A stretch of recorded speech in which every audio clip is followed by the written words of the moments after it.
All right, welcome to Halitics. I'm Hal Ginsberg. So glad to talk to you this Friday.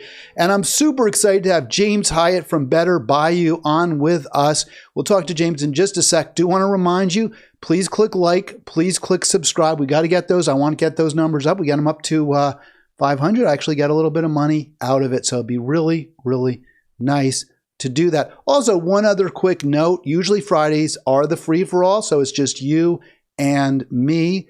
But I had an opportunity to speak to James here from Better Bayou, and I did not want to miss that opportunity. James, hello. How are you today?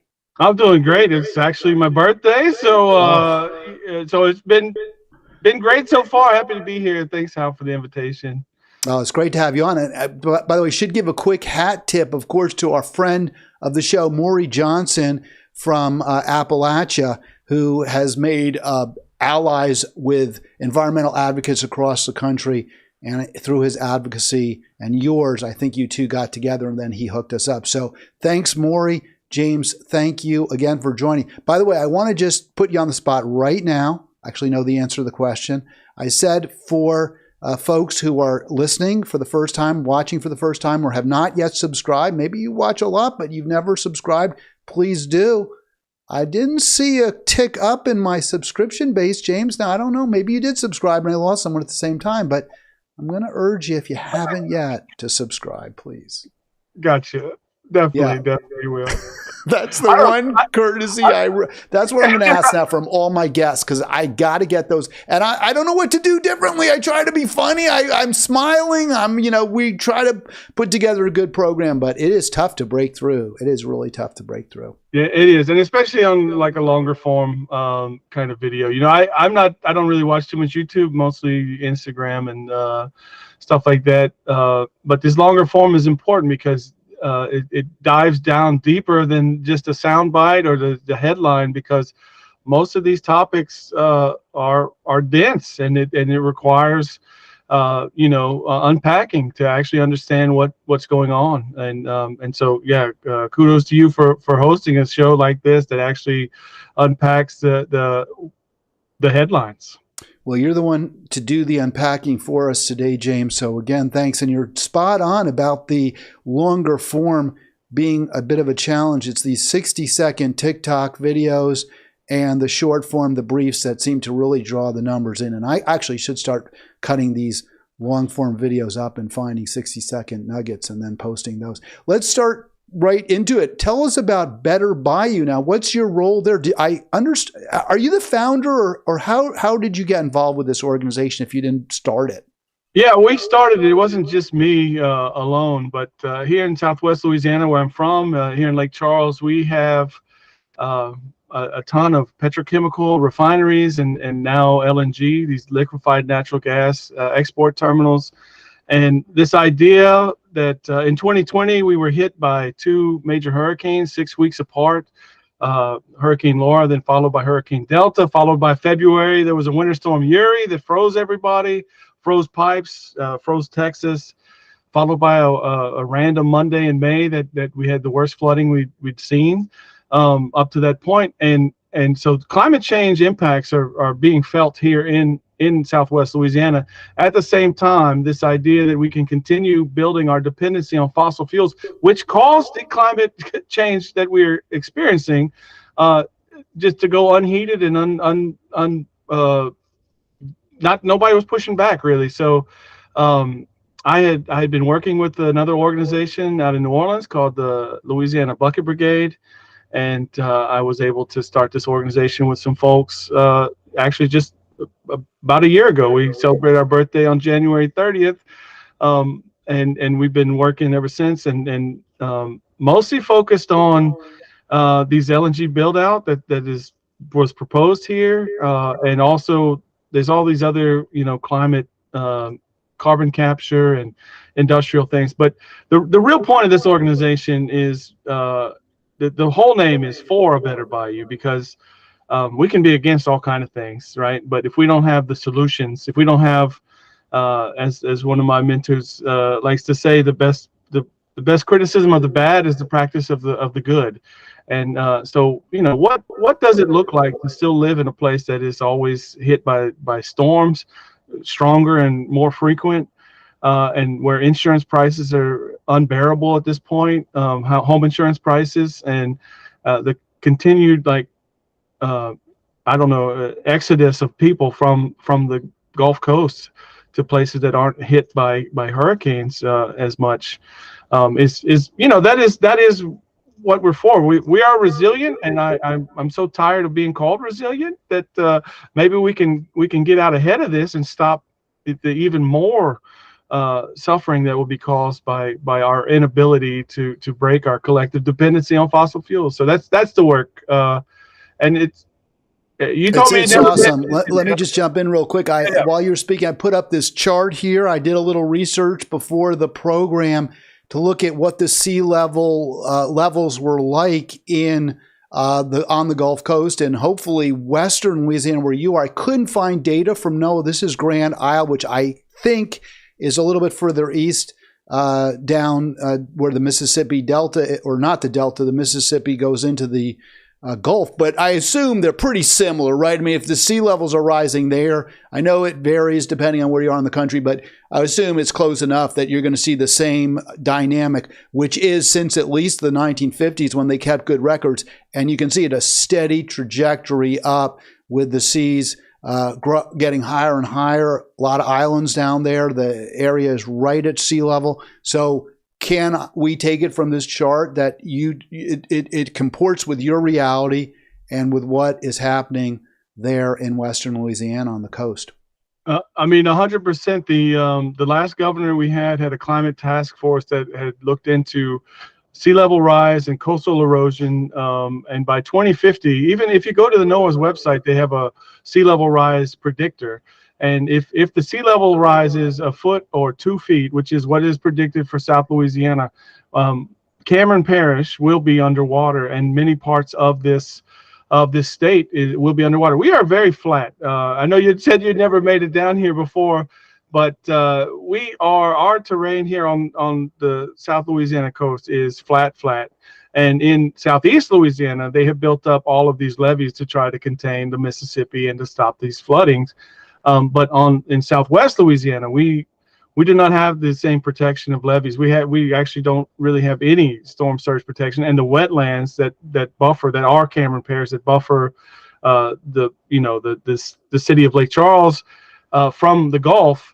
That is the absorption of the sea level rise and the storm surges. So it's very true that we are in a place where we could see the Gulf of Mexico literally on the doorstep of Lake Charles in the next 30 years. Well, your area is actually one of the victims of, obviously we're all victims in various ways of climate change, but also one of the areas where we see the most amount of emissions. And it's not just LNG. There's a picture of this enormous refinery. I just can't believe the size of that. I'm sure you're very familiar with it, the Phillips 66 refinery there, right where you are in Lake Charles.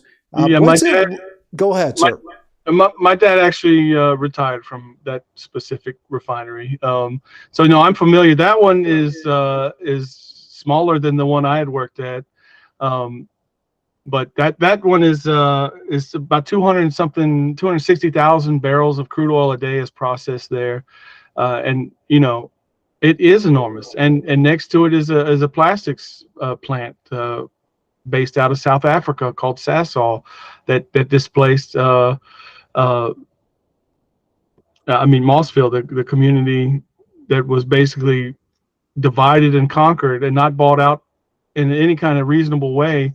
And people were left to suffer while these corporations from elsewhere continue to make profits and continue to emit poison into the air. This pollution that is causing cancer and cardiovascular disease, respiratory illnesses, unabated and unchecked by the regulatory apparatus that is supposed to be protecting people and the environment. They have been co-opted by big gas and big oil.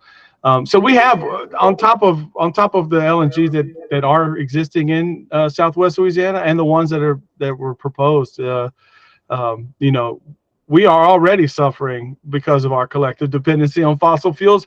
And the way we can go forward is to recognize that every time we use fossil fuels, that we have played a part in this system that has affected the health and well-being of our neighbors, who we may not know, but who have suffered because the system has us all dependent on fossil fuels.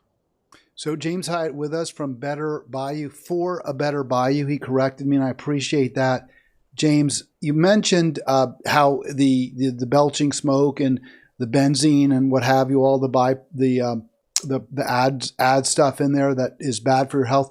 Do you observe that in your family, friends? I mean, how's your health? Do you feel like you're okay? I mean, I just worry when I talk to people from some of these, what they call sacrifice zones. I know in New Jersey, cancer rates are very, very high wherever the refineries were or yeah, are. I mean, we have high cancer rates. I don't have, I have a fear because I was around it a lot, and I didn't value the actual hazard that it was. It was, so, I've been exposed to benzene several times directly. And what happens is benzene is not something where you can, it can cause, immediate problems, but most of the time it's a 40-year disease where you end up with leukemia or some bone cancer later on in life, like maybe 40 years later. And just to speak of, I know I could start naming folks who retired from refineries and then died of cancer. One of the people I worked with very closely is currently undergoing chemotherapy for cancer. It's not an odd thing. I mean, I think some people have resigned and resigned themselves to this idea that, well, I can earn this money now, and maybe my life will be shortened, but at least maybe my kids can have a better life or something. Like they've justified being exposed to being poisoned by this system to just a part of life. And it's definitely not. It doesn't have to be, for sure, right? Well, one of the, I guess, those who tout the LNG, the liquefied natural gas, they claim natural gas is cleaner, it's less toxic than petroleum, it's less toxic than coal. And I mean, maybe, I don't know, arguably, but what we're seeing is that those who study the issue are saying, you know what, it's not to clean fossil fuel. This isn't some panacea. This is problematic too. And you can see there, just from this summer, new study showing that those terminals down there are in fact belching, is the term they use correctly, I believe, more pollution than estimated. Any comment on that? And I want to show a little quick video that actually shows the infrared of the methane, which is a terrible toxic greenhouse gas that is emitted. Yeah, I mean, I think this is the point that we've all been duped and advertised to or conditioned to by the natural gas industry, that it is clean burning. Okay, so at the end point, natural gas does burn cleaner than coal. They got that part right. The part they completely skip on is how they acquire the natural gas, which is through fracking, which we know children who live around frack sites are 2 to 3 times more likely to have leukemia. And we know that it's a game of diminishing returns. We used to have conventional wells where they would stick the straw in the reservoir and they'd get all the oil and gas. Fracking requires pumping water, massive amounts of water, to frack the shale to get out a diminishing amount. And so they have to keep making more and more wells in order to get the same amount of gas. And that is how the gas is coming to us now. It's all coming by fracking, and that causes problems. And if you add up the lifetime, the entire life cycle of this natural gas, from the time it's fracked and compressed and piped, and the methane leaks all along this entire thing, we find out that as it turns out, that natural gas is just as bad, if not dirtier, than coal. So it's no solution. It's not clean. It's not green. It's not a bridge fuel to some renewable way forward. It is the same as the carbon that is oil and coal and gas. We extract it from underground. Extracting this carbon and adding it to the atmosphere causes climate change, period. It doesn't matter what flavor carbon we're extracting from underground and adding it. it causes climate change, and it also exposes people to all of these environmental injustices and premature death and suffering that we've seen since the moment we started getting hooked onto the sauce, you know. Well, you mentioned also, and I was listening closely to everything you said, James. One thing I just want to harken back to is the use of fresh water, which we don't have enough of, which we're running out of. And of course, the greenhouse gas emissions, hotter temperatures, rising seas means more intrusion into freshwater aquifers. It means more glacier melt. It means less fresh water. And so just as we're running out of fresh water, we're using it up to create more, to worsen the problem, to exacerbate it. I read in Texas alone, they use, in 10 years, they've used enough fresh water that the state could consume in 1 year, right? So 10 years for fracking is 1 year of fresh water that the state uses. We got a call, by the way. I want to get this caller on in just a second. It's from the 304. So I think that's your area code. I want to get there. Before we do, James, unless you had a quick comment on that, but real quick, because we got to move along. I just want to show this video. So I said, do you want to comment? Now I'm not going to let you comment. But this is just at the site, because they always have the burn off when they're refining. And so here you can just see this. You can see the purple and blue is the methane, and you can see all of it all around. There's the yellow for the flame, but the purple and blue is the methane, which is what they don't want to. I mean, they want to get rid of it, but of course it's terrible for the environment when they do that, James. All right, you're just nodding. So let's go to our caller. We've got you on the air, caller. Who is this? This is your friend, Maury Johnson. Hey, Maury. I thought you were down there, but the 304, I guess, is West Virginia. Thanks so much for connecting us, by the way. Yeah, I got another call at 12:30. I just want to say, first off, happy birthday to James. Thank you. Thank you. And then I'm really glad you got to talk to James. He knows a whole lot about the end product of the LNG. I think he's a little smarter than you are, Maury. I'm kind of going with. That's my story. The fracking occurs in our area, not too far from where you're at, Hal, over in Pennsylvania, Western Ohio, Texas.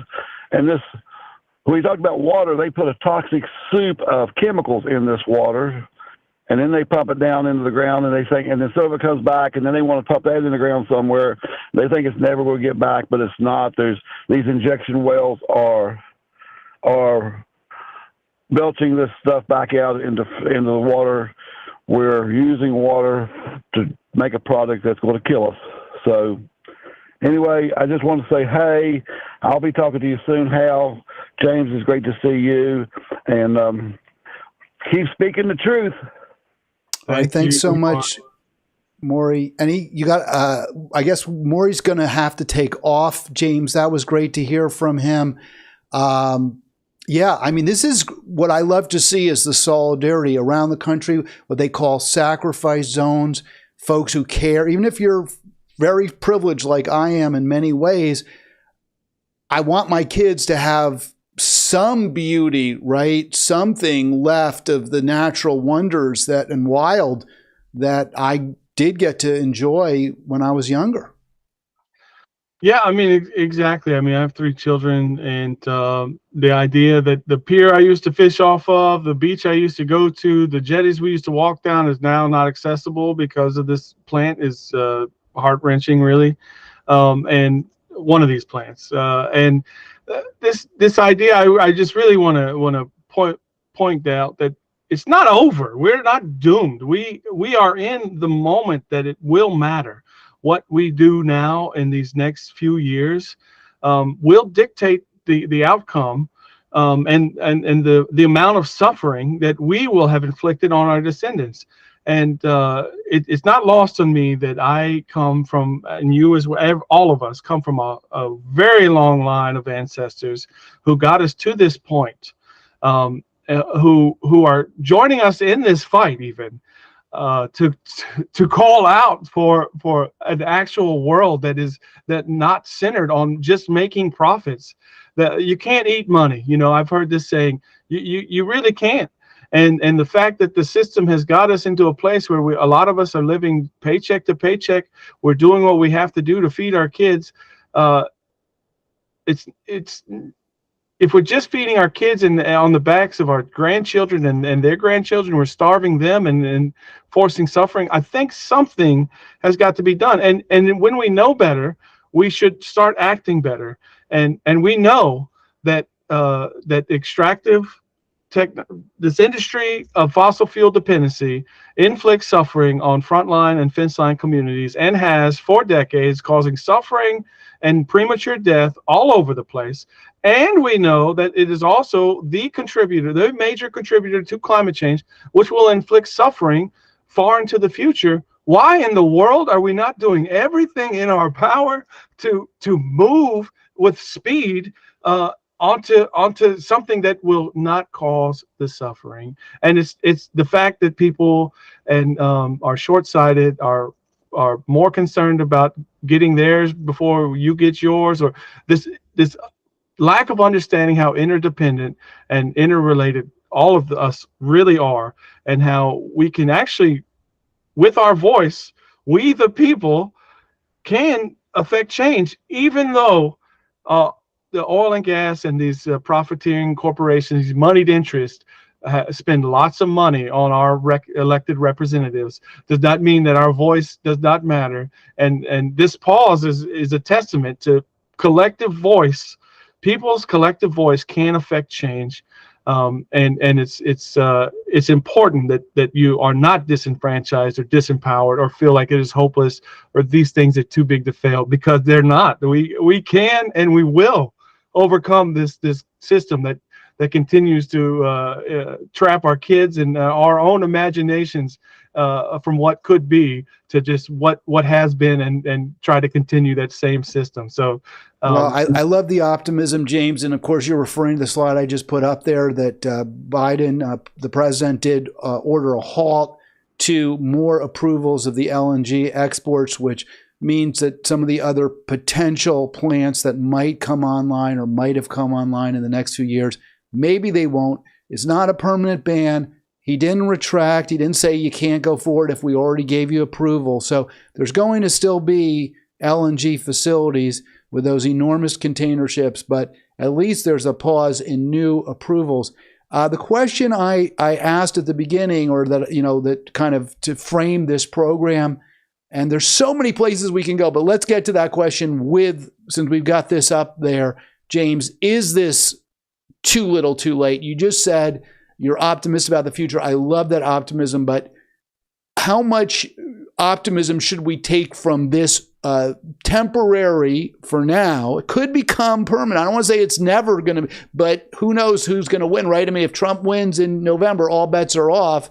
And even if Biden wins, we don't know if this could just be a feint, right? I mean, he's just saying to his the activist base who are saying, we're not even going to vote for you. We're not going to even vote for you. We don't even care if it's Trump. It doesn't matter because you're burning our planet up.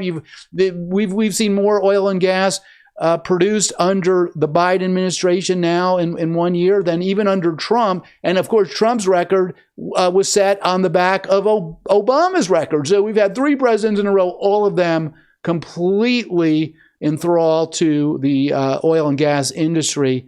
But maybe Biden's turning the tide. Your thoughts on that?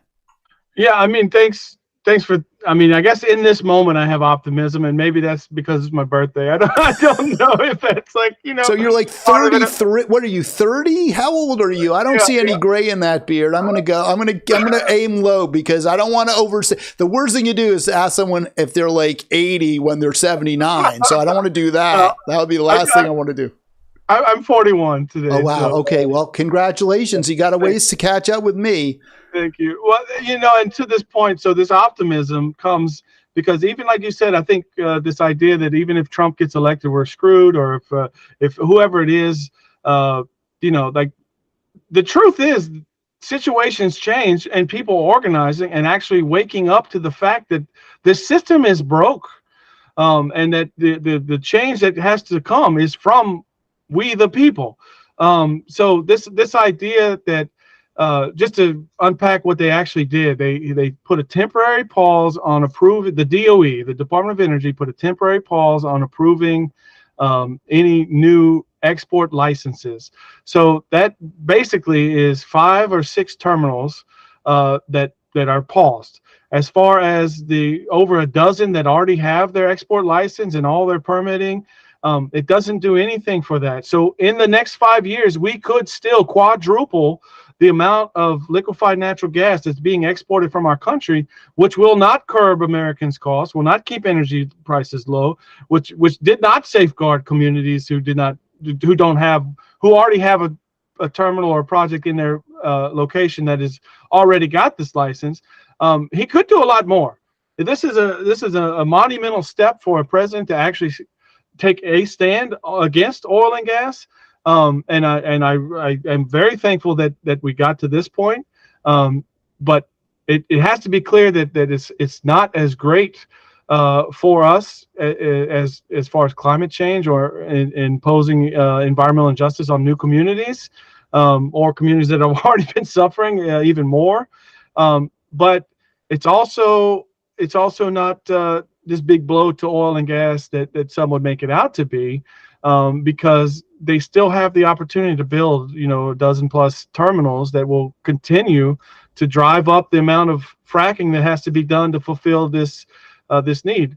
And so, it's a great first step, and I think it is monumental in the fact that nobody has actually done that. And also it is like the bare minimum that probably should have been done on day one of his presidency when he wants to call himself the climate president. All that it's a little frustrating. Now, I want to just say, yeah, James, I'll jump in because I have been active in that organization, Climate Defiance. Oh, okay. And they're the folks who go out and confront Congress members and other, high-level politicos, luminaries and confront them on their complicity, their guilt with respect to the climate holocaust, as I call it. I was a little disappointed by this because I feel like they're kind of trying to take a victory lap when it's not deserved. And we're seeing this from all the organizations, certainly not just Climate Defiance, but the term there, monumental, sort of struck me, but also the Sierra Club and many others, climate hawks, are all talking about what a great, win this is. And I don't like that for 2 reasons. One, I don't like it because I think it gives Biden too much credit, okay? So I don't want to do that. And 2, I don't like it because it kind of says, well, maybe our work is done or we can take our foot off the pedal a little bit. And I know that's not what the message they're conveying at all, but this isn't the game changer. We still are at a point where we're producing tremendous amounts of oil and gas. This is only for down the road. And in fact, we're still worse off than we used to be before Obama lifted the ban on exports, because if there were still the ban on exports that we had 10 years ago, then, or 12 years ago, whenever it was that he lifted it, this wouldn't have even happened. I mean, you're exactly right, and it's sad that it is monumental because nobody has taken a stand against this moneyed interest that has been the reason for the climate change that we're experiencing. Our collective dependency on fossil fuels and the systems that we have built up around that is the problem. And instead of addressing that and taking that on, even in that clip you just showed it, this idea that is stopping new exports is not accurate. It's stopping those that don't have an export license, but there's still over a dozen that already have that. So that's a new export that could be built that this does not address at all. So this is a building block. This is a great first step in actually analyzing what is in the public interest, because part of this problem, this should not be a partisan issue. The future of our planet, the well-being of our neighbors, the idea that we can continue to do this thing, even though we know, and the oil and gas companies have known for over 50 years that the climate change impacts will be, attributed to them. This pushing back is such a anyway. I just want to say that it is good. But there's this nuance that's missed. It's not stopping new export terminals. It's stopping new export licenses, which about 5 or 6 of them are included doesn't do nothing for the dozen. So thanks for this part. Now let's keep going and actually have some climate impact and stop the environmental injustices that are already and have been ongoing. Well, just as the environmental groups are crowing, obviously it's the end of the world as far as the oil and gas industry is concerned. Just that pause that we talked about. And I mean, any delay is a loss for the U.S. And this is the ultimate irony for efforts to cut emissions around the world. That is, and it makes my head spin that they can claim that. You want to try to unpack that a little bit? I think you alluded to the argument that this is a bridge fuel or it's cleaner or something, but I just maybe respond if you can. Yeah, I mean, that is the industry's idea, this bridge fuel. I mean, that is a fundamental mischaracterization of what fossil fuel dependency is. And I said it already, but it does not matter what flavor of carbon we are extracting. Coal, oil, gas, methane is 80 times more potent in the 20-year lifespan than CO2. So all of these methane leaks that are directly tied to fracking and the export of natural gas is contributing to worse than coal to climate change.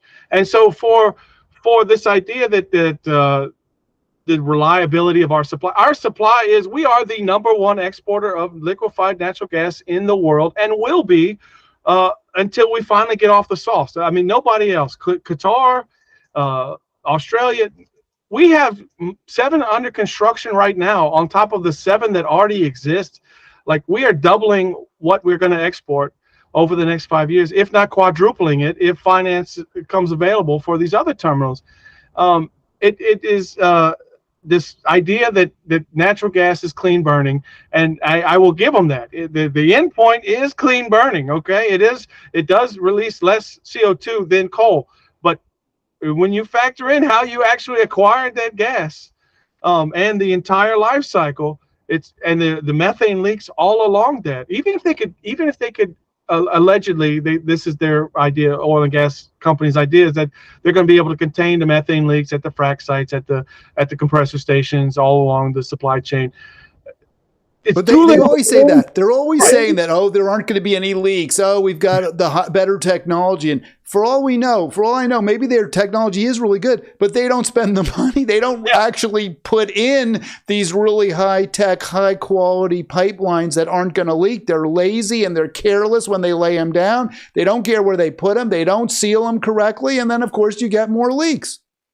And the point, this other part about the allies. Our allies have enough gas and are actually more prepared. Europe is more prepared to shift to renewables than we are, and they don't need it. There was a letter signed by all of these European parliamentarians saying that we do not want any more. And the amount that we're actually exporting and will export after these other ones are under construction is more than enough to take care of Europe.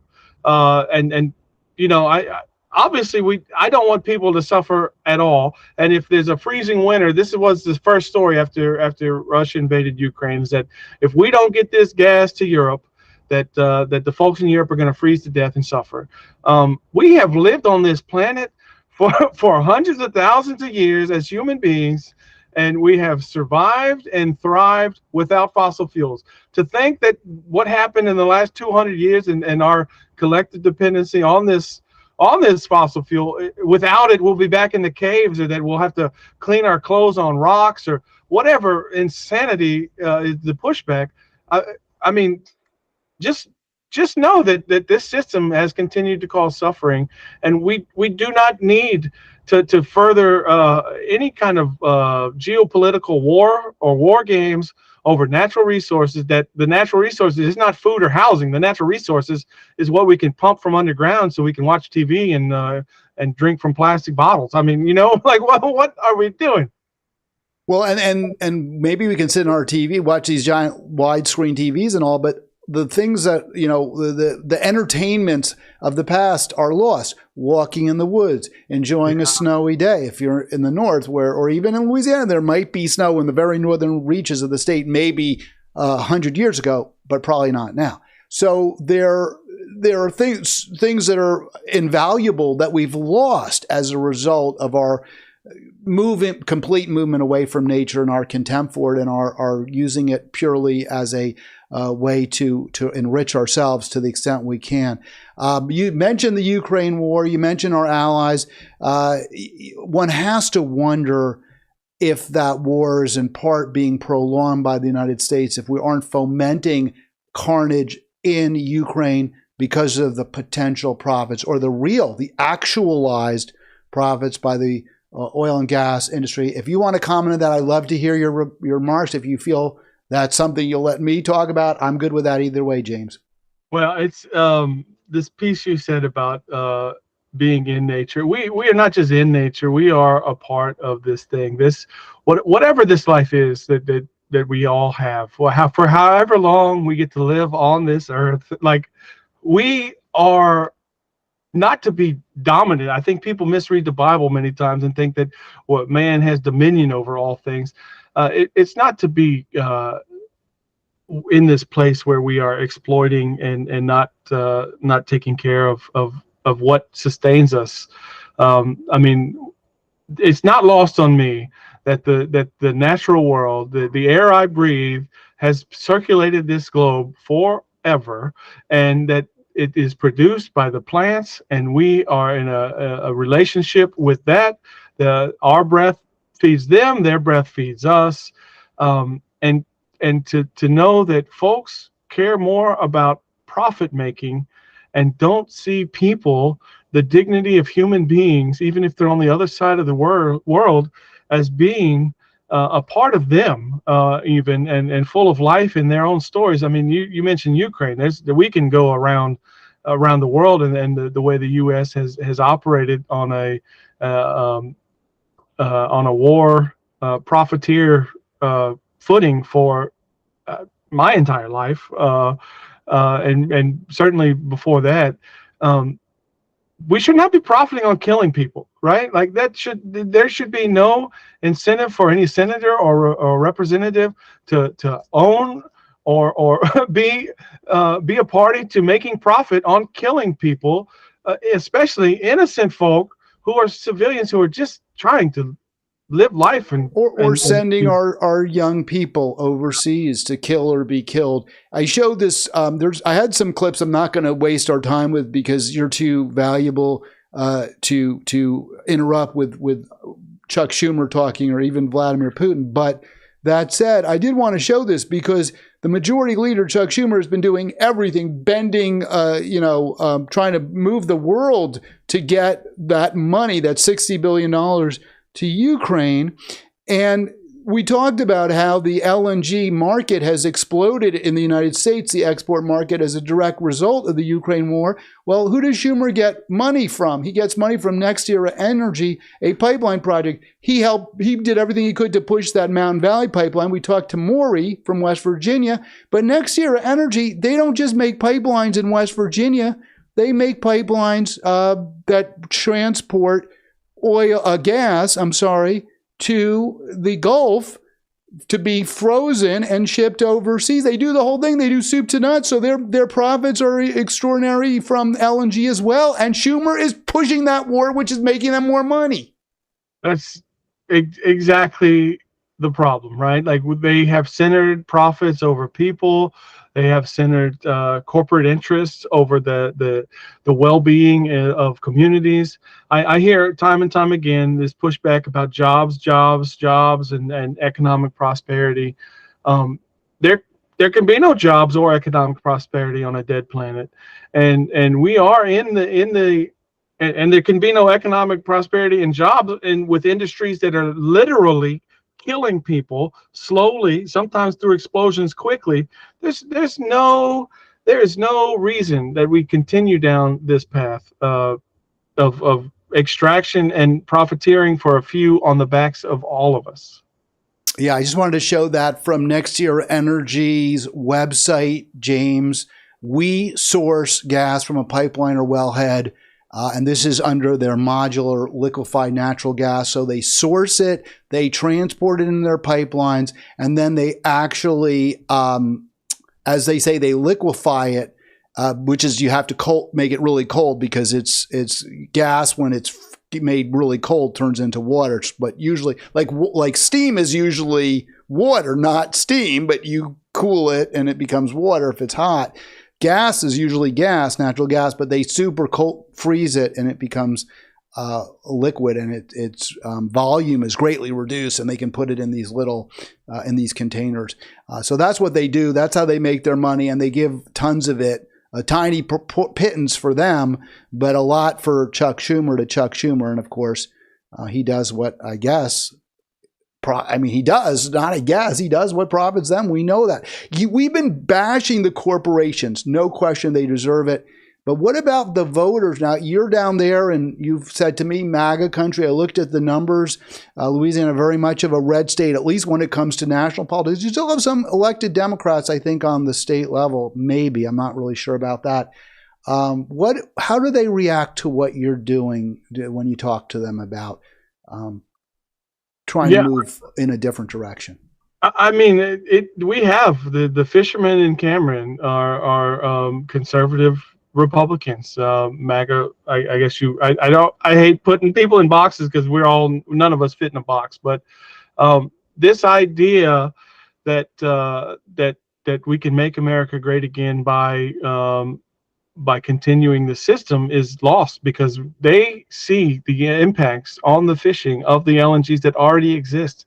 The fishermen talk about having this past year was like the worst year for their catch, on top of the other problems that exist in the shrimping industry of this massive amount of imports that drive the cost so low. But they caught less this year than they've ever caught, right? A 50% decrease, over 50% decrease in the catch, and that has to be contributed to this profit making. And I'll keep bashing corporations, because Calcasieu Pass, Venture Global's Calcasieu Pass, that's at the mouth of the Calcasieu River, received $184 million in tax abatement for 2022 alone. And I don't know if what $184 million could have done where you live, but in Cameron Parish, a place that was wrecked by hurricanes in 2020, they could do a lot with that. And instead they don't even pay money. And that's just one of the three gas export terminals that exist in Cameron that do not pay property tax and do not benefit the community in any meaningful way. They put in a boat launch after they destroyed the one. You can't get to the one that we used to use, and it is the most rinky-dink.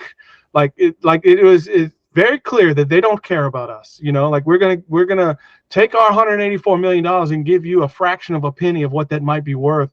And that goes on and on. I mean, can you imagine what the teachers, the roads, the coastal erosion protection, rocking the channel? I mean, I can come up with a huge list of what $184 million could do. And this company made over $4 billion in their first year in profits. And to think that they gave us a new sign, they contributed $20,000 here and $20,000 there. It's ridiculous. So I think even MAGA Republicans understand when they're getting screwed, and we're all getting screwed.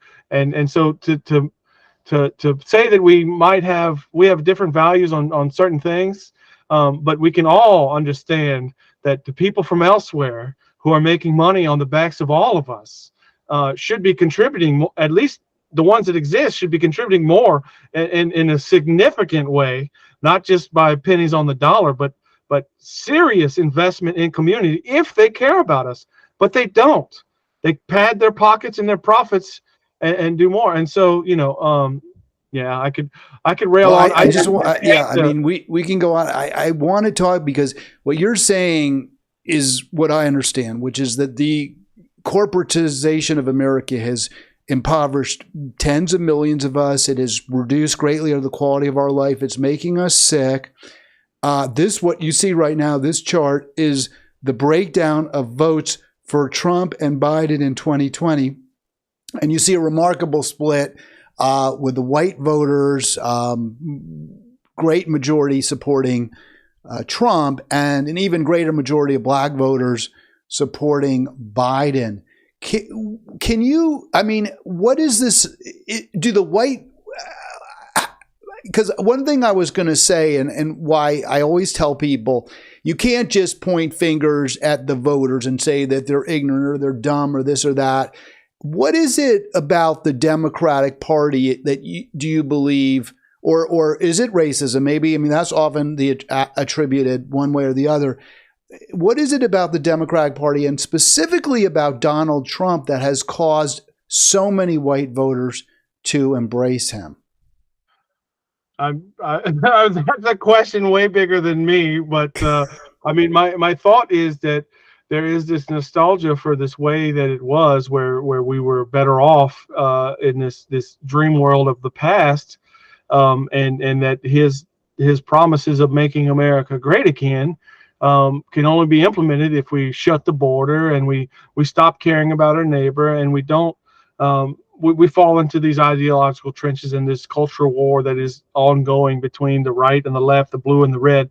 And it does not invite people to step out of whatever talking point or trench that they find themselves in and find out that we are all together on this planet in this moment, and that the people actually pulling the strings on the red and the left don't care about us, really. Well, and let me just kind of, in defense of the Trump voter for a moment, some of the issues that you've described, Trump probably isn't even as bad as the Democrats. He did talk about offshoring, and you mentioned the loss, the harm to the shrimping industry by all the overseas seafood that's brought into this country, which I think is an absolute it's horrible. Why are we shipping fish? We have plenty of fish here, and it's so bad for the environment to have those container ships churning up the Pacific or the Atlantic with all their diesel that they're spewing, which is the filthiest of all fuels.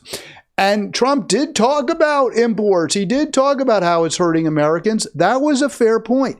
Trump's talked about all the money that we're burning overseas. He's talked about getting out of Ukraine. And as you mentioned, that money, the billions and billions of dollars, could be spent here to address some of that need. So he has made some points I think fairly resonate.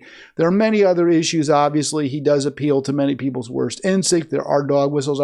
Those are all true. And you can see the African-American voters obviously not in the least bit moved. But what I also found very interesting, this is Louisiana voters, by the way, if you look at the younger voters, they're moving a little bit in both directions. So the white youth, and I would say 18 to 40, but that's your cohort. Actually, it's not real granular, but still 18 to 44 voters, little bit less support for the Republican in that race. And what you see from black voters is the opposite. They're moving, some of them, towards Democrats. Towards Trump, and we've seen that.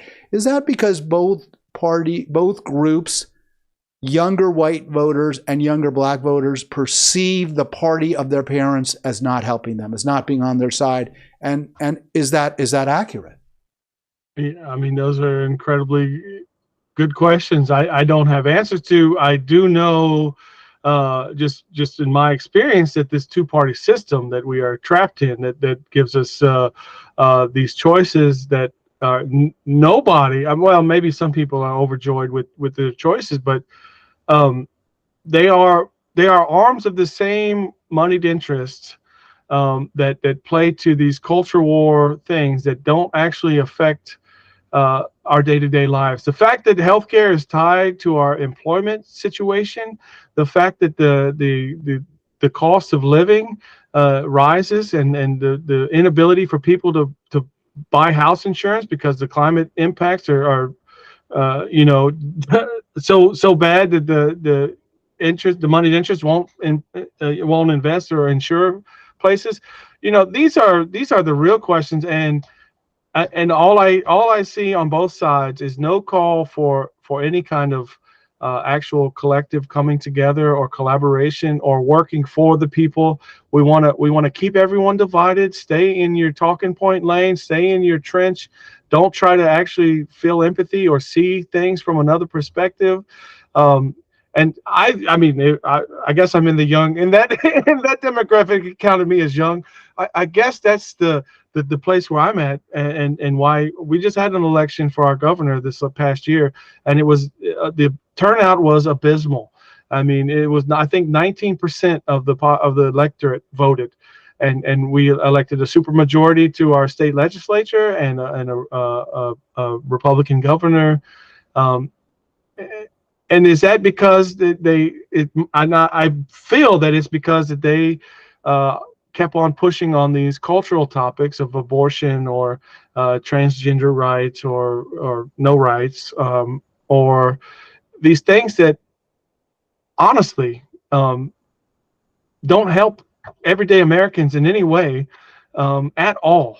Like it does not help your bills go down. It doesn't help you actually live a quality of life in improvement, so yeah, I could say so much more, but it's really, I'm not a politician. It's so sad. I think what you said is the siloing. We're in our separate camps, and the Republicans use the culture wars to rally, right? People, maybe the religious right, people who feel, like you said, maybe that life was better in the 50s and 60s of last century, or that's what their parents tell them, right? That's what they said, oh, things were better when you were growing up or I was growing up. And they probably were actually in many ways better, because we had less wealth and income inequality. We had much higher taxes on the wealthy. We had good jobs, relatively, so there were a lot of ways.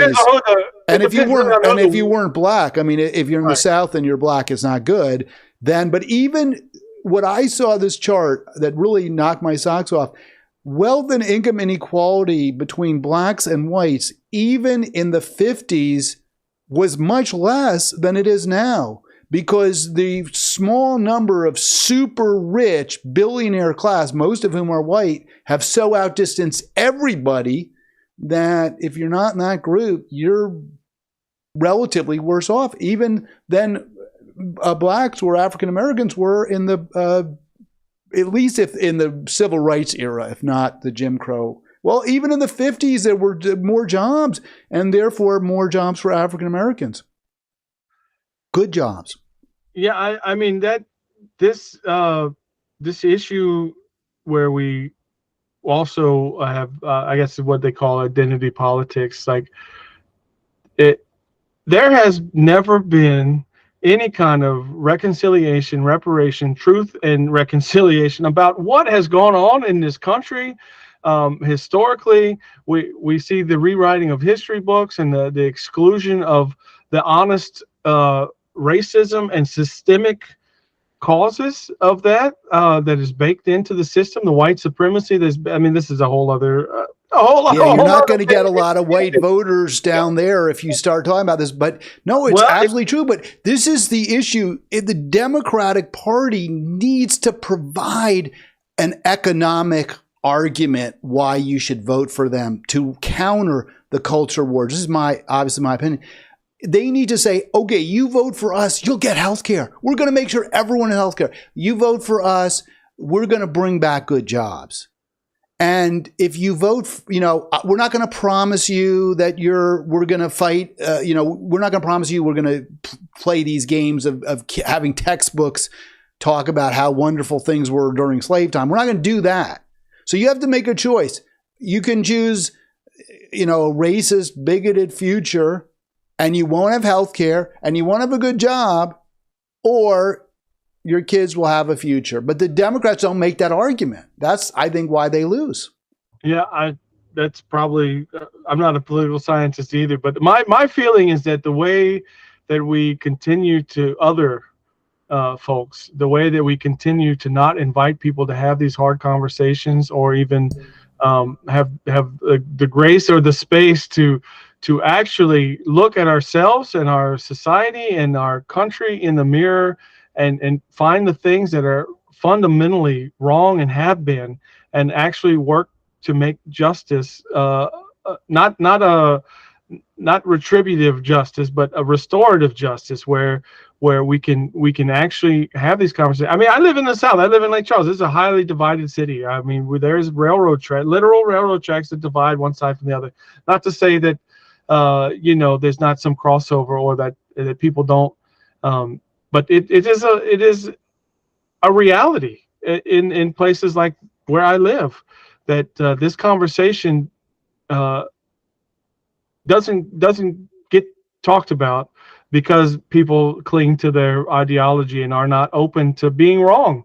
I think is the main problem. I'm so sure that I'm right that whatever you say, I have to disprove your point, even though my lived reality may be what you're saying.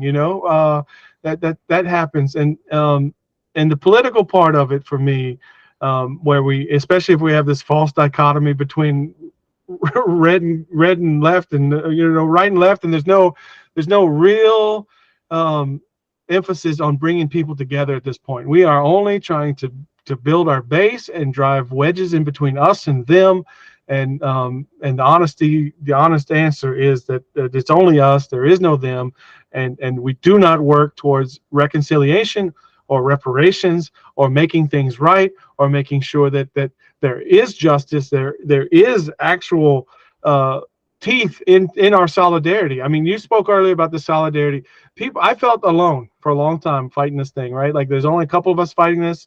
My good friend Rashida Ozane and myself, and the others are joining, and we're fighting this thing in Lake Charles.